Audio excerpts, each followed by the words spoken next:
ఇప్పుడు దుగ్గిరాల సమాచారాన్ని వీక్షిద్దాం.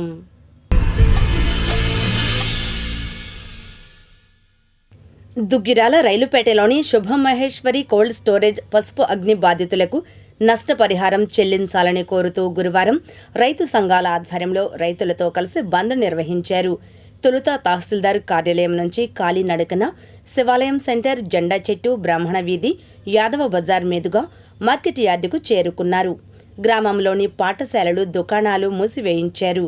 ఈ కార్యక్రమంలో పసుపు అగ్ని బాధితుల రాష్ట్ర కన్వీనర్ జొన్న శివశంకర్, రైతు సంఘం జిల్లా నాయకులు మొలక శివసాంబిరెడ్డి, కెబి ప్రసాద్, జిల్లా వ్యవసాయ కార్మిక సంఘం అధ్యక్షులు జెట్టి బాలరాజు, మండల వైసీపీ అధ్యక్షులు తాడిబేన శివగోపయ్య, సిపిఐ కార్యదర్శి సయ్యద్ కరీముల్లా, రైతు సంఘం నాయకులు నల్లూరి భారతి, రైతులు రామిరెడ్డి, భీమవరపు చినరామిరెడ్డి, వెంకటప్పారెడ్డి, చందు సత్యనారాయణ, బొమ్మిరెడ్డి దేవరెడ్డి, కోటేశ్వరరావు, కుర్రా బ్రహ్మయ్య, నాదెళ్ల చంద్రశేఖరరావు రైతులు పాల్గొన్నారు.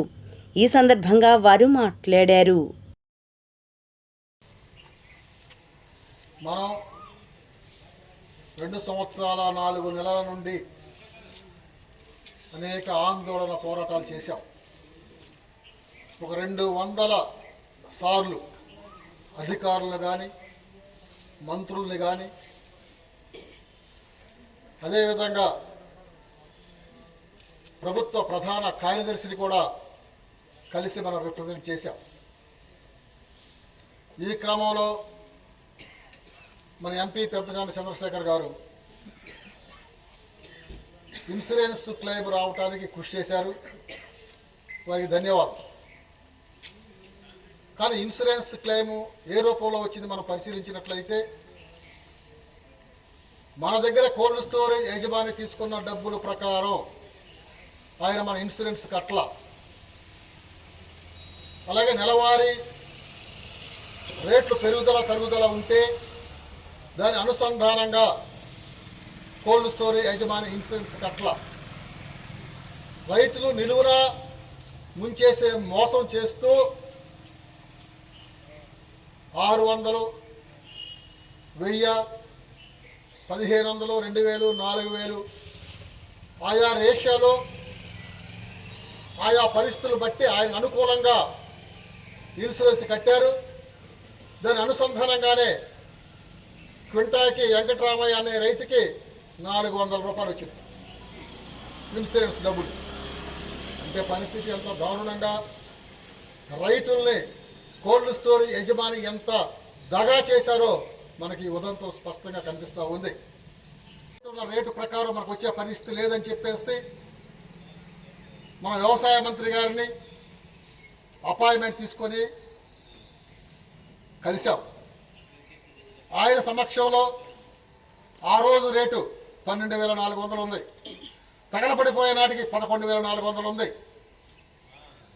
ప్రభుత్వ మద్దతు ధర 6,850 రూపాయలు ఉంది. ఈ క్రమంలో అచ్చినాయుడు గారి సమక్షంలో మార్కెట్ అధికారులు, మన సబ్ కలెక్టర్ గారు, కోల్డ్ స్టోరేజ్ యజమాని, మన మార్కెటింగ్ సెక్రటరీ, మన రైతుల ప్రతినిధులు కూర్చొని 10,000 నష్టపరిహారం ఇప్పించని చెప్పేసి మనం అడిగితే ఆయన అట్లా కాదు ఇట్లా కాదని చెప్పేసి మద్దతు ధర 6,850 ఉంది కాబట్టి 7,000 రూపాయలకి ఇస్తామని చెప్పేసి ఒప్పందం ఖరారు చేయటం జరిగింది. పెద్ద మనుషుల ఒప్పందం సరిపెట్టుకోండి. కోల్డ్ స్టోరేజ్ యజమాని 10 కోట్ల నష్టపరిహారం ఆయనకు వస్తే 7 కోట్లు ఇస్తాం. అట్లాగే ఇన్సూరెన్స్ దగ్గర 6,80,00,000 ఉంటే అవి కోల్డ్ స్టోరేజ్ యజమాని తీసుకుంటాడు. వాటితో మీకు సంబంధం లేదు, 5,000 తీసుకోమని చెప్పేసి సన్నాయి నొక్కుతూ ఉన్న పరిస్థితి. ఈ క్రమంలో రైతులు విపరీతంగా నష్టపోయే పరిస్థితి స్పష్టంగా కనిపిస్తూ ఉంది. అందుకని 5,000 రూపాయలకు మేము ఒప్పుకునే పరిస్థితి లేదు. రూపాయలు ఖచ్చితంగా పెద్ద మనుషుల సమక్షంలో ఒప్పందం, అచ్చెన్నాయుడు గారి సమక్షంలో జరిగే ఒప్పందాన్ని ఇంప్లిమెంట్ చేయాలని చెప్పేసి అప్పుడే చర్చ జరిగింది. ఇన్సూరెన్స్ డబ్బులు 5,600, 6,000 రూపాయలు రావచ్చు, 1012 తగ్గితే అది ప్రభుత్వం నుండి ఇస్తామని చెప్పేసి హామీ ఇచ్చారు. ఇవాళ హామీలు మొత్తం కూడా తొంగలో తొక్కేసి 5,000 రూపాయలు తీసుకోమని చెప్పేసి అంటే అది చాలా రైతుల్ని మోసం చేయటం. అందుకే పెద్ద మనుషుల ఒప్పందం ప్రకారం, అగ్రిమెంట్ ప్రకారం ఏదైతే 7,000 రూపాయల కిందకి 7,000 రూపాయలు ఇవ్వాలని చెప్పేసి మనం ఈ ఆందోళన కొనసాగిస్తూ ఉన్నాం. ఆ క్రమంలోనే ఇవాళ దుగ్గిరాల బంద్ నిర్వహించాం. జయప్రదంగా బంద్కి సహకరించిన వ్యాపారస్తులకి, అదేవిధంగా ఇతర వర్తకులకి, అదేవిధంగా కిరాణా కొట్టు వాళ్ళకి, కార్మికులకి, వ్యవసాయ కార్మికులకి, ఇతరులకి ధన్యవాదాలు తెలియజేస్తూ రాబోయే కాలంలో మరలా ఒక వారం 10 రోజుల్లోనే అచ్చెన్నాయుడు గారు విజయవాడ క్యాంప్ ఆఫీస్ ఉంది. ఆయన సమక్షంలోనే మనం సంతకాలు పెట్టుకున్నాం కాబట్టి ఆయన క్యాంప్ ఆఫీస్కి రాయబార కార్యక్రమం, ముట్టడి కార్యక్రమం ఇవ్వాలని చెప్పేసి మరలా ఈ రైతు సంఘ ప్రతినిధి కూర్చొని ఆ కార్యక్రమాన్ని ఇవ్వడానికి సదా సంసిద్ధంగా ఉన్నారు. ఈ ఉద్యమాన్ని, పోరాటాన్ని ముందుకు తీసుకెళ్తూ ఉధృతం చేస్తామని చెప్పేసి రైతాంగానికి హామీ ఇస్తూ ఆయన చేసిన పరిస్థితి. అందుట్లో మరి పెరిగిన ధరల ప్రకారం ఇన్సూరెన్స్ కూడా పెంచాలి. ఆ పెంచకుండా 4 లక్షల రూపాయలకి కక్కుర్చబడి మా దగ్గర 4 లక్షలు లేవు, అందుకని ఇన్సూరెన్స్ చేయలేదు అని చెప్పడం అంటే రైతుల్ని మోసగించడం, రైతుల్ని ద్రోహం చేయటం కాదా అనేది మేము పెద్ద ఎత్తున దీక్షలు పెట్టాం. ఆ దీక్షల సందర్భంగా పెమ్మసాని చంద్రశేఖర్ గారు వచ్చారు మా శిబిరం దగ్గరికి వచ్చి. మా ప్రభుత్వం 3 నెలల్లో వచ్చింది అధికారులకి, మేము రాగానే మీకు న్యాయం చేస్తామని చెప్పారు. అట్లాగే ఆయన ఎంతో కొంత కష్టపడి ఇన్సూరెన్స్ డబ్బులు తెచ్చారు. కానీ తర్వాత మరి అచ్చెన్నాయుడు గారి దగ్గర మేము ఒప్పందం జరిగి ఇప్పటికి 2 సంవత్సరాల 3 నెలలైంది. 7,000 రూపాయలు ఇచ్చే బాధ్యత నాది. మాది రైతు ప్రభుత్వం, రైతులకి అనుకూలంగా ఉన్నాం.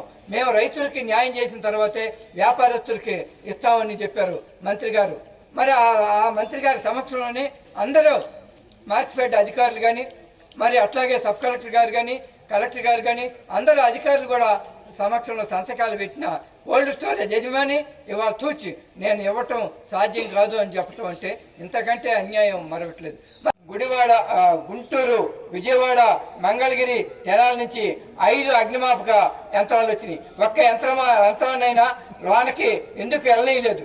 అందుట్లో మేము రైతు సంఘం నాయకులుగా జొన్నా శివశంకర్ గారు మేమంతా కూడా మరి కోల్డ్ స్టోరేజీని రైతులతో కలిసి సందర్శించి అసలు ఏం జరిగిందని చూద్దామంటే మమ్మల్ని పోలీస్ పికెట్ పెట్టి 10 రోజులు కూడా లోనకు పోని పరిస్థితి ఉంది.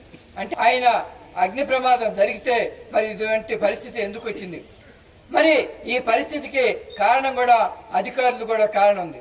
ఈ అధికారుల యొక్క వైఫల్యం, అధికారుల యొక్క నిర్లక్ష్యం అడుగడుగునా కనపడుతుంది.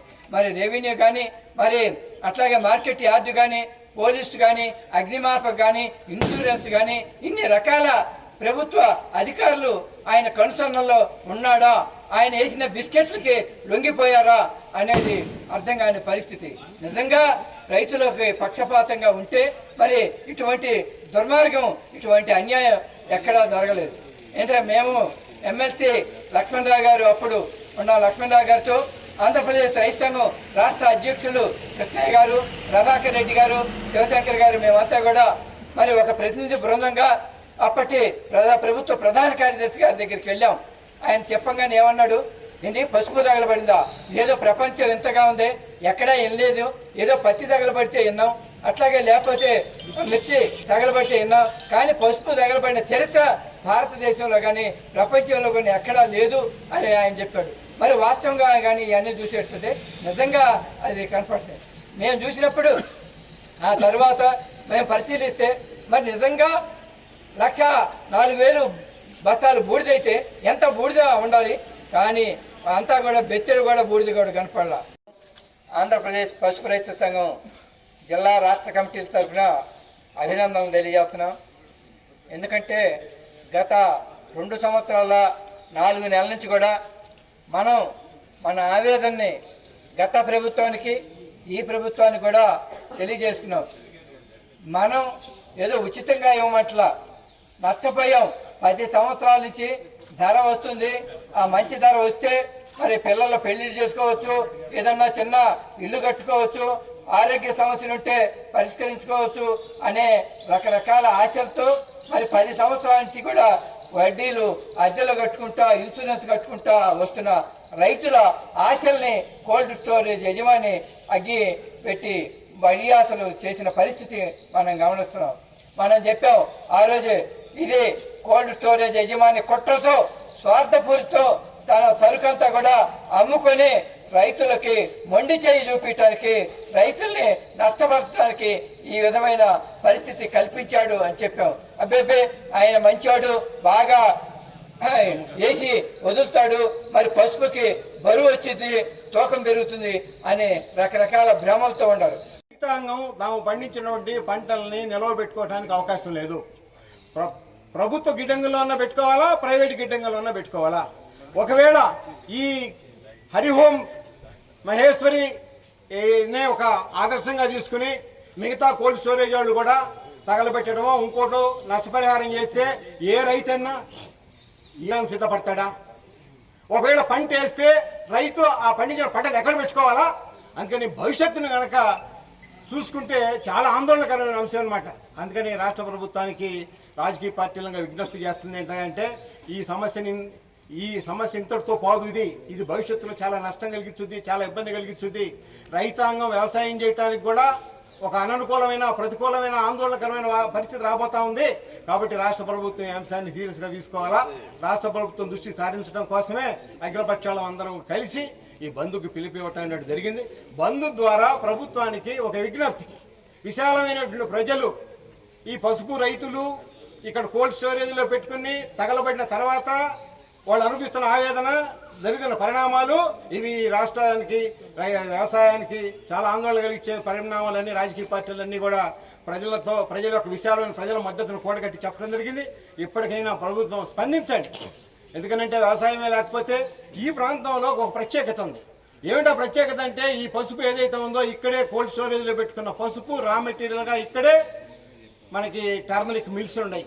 ఈ టర్మరిక్ మిల్స్కి కూడా వీళ్ళందరూ కూడా లాభాలతో కన్నా కూడా వాళ్ళకి గుడ్ విల్ ఉందండి. వాళ్ళకి చాలా నాణ్యమైన పసుపు తయారు చేస్తారు, చాలా నాణ్యమైనటువంటి ఇతరత్ర కూడా తయారు చేస్తారు. అందుకని ఈ ప్రాంతం యొక్క అభివృద్ధి కూడా కుంటుపడుతుంది, చాలా ప్రమాదం ఉంది. అందుకే మీరు పదే అభివృద్ధి అంటున్నారు.